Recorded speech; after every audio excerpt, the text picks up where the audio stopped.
Here's a little story about Natasha trying to study on a cool autumn day. She has a lot on her mind in regards to school, but she decides to stop at a coffee shop to try to get some energy for the day. Oh my god, I have so much stuff to work on. I have organic to worry about, but I should probably focus on biochem because I love the prof. She's just so amazing. I want to grow up to be just like her. Biochemistry is the study of chemical processes that happen in living things.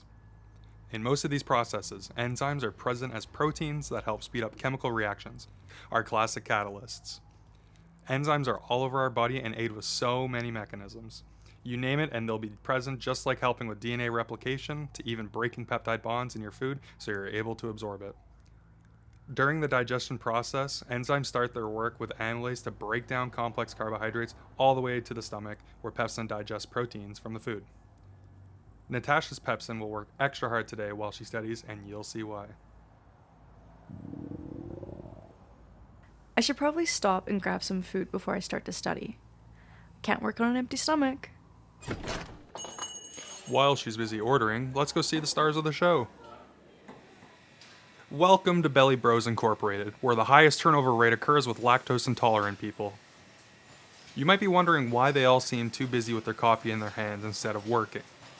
They are pepsinogens. They have 44 additional amino acids which occupy the active binding site, prohibiting them from functioning.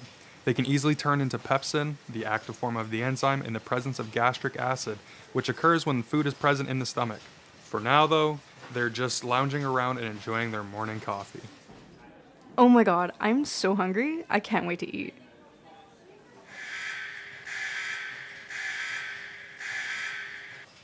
Break time is over. Back to work.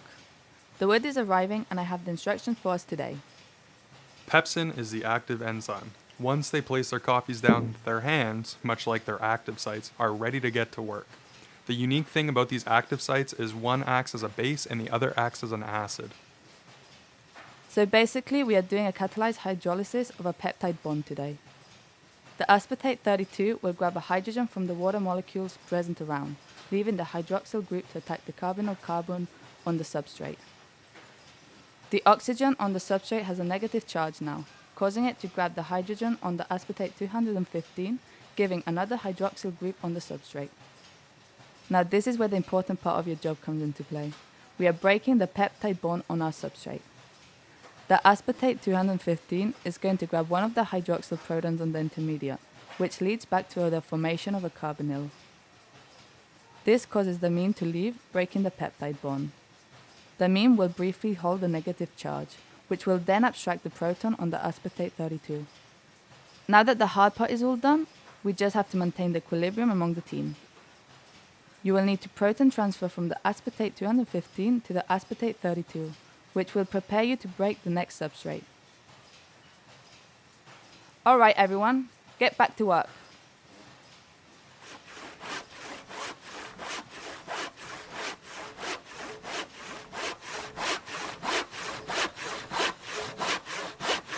Wow, I'm so full. I am definitely ready to work on biochem now. There's no more work to do. Time for a lunch break. The pepsins are able to convert back into pepsinogen once there is no more food left to be digested. This is due to neutralizing the gastric juice in the stomach, which the acidic environment is a key requirement for pepsin function. If they stayed as pepsins, they would keep breaking down peptides without even considering a coffee break. The pepsinogen are always at the ready when Natasha decides she wants to eat again.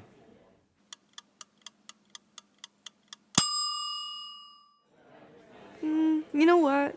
I could go for some pizza. Come on, I just got on break. What the fuck? In the belly's realm, where digestion's born, pepsin on the beat, breaking proteins it's sworn.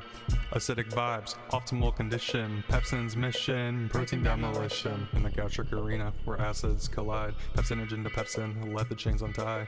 Proteins on lockdown, but pepsin's the key, cutting bonds like a maestro, setting them free.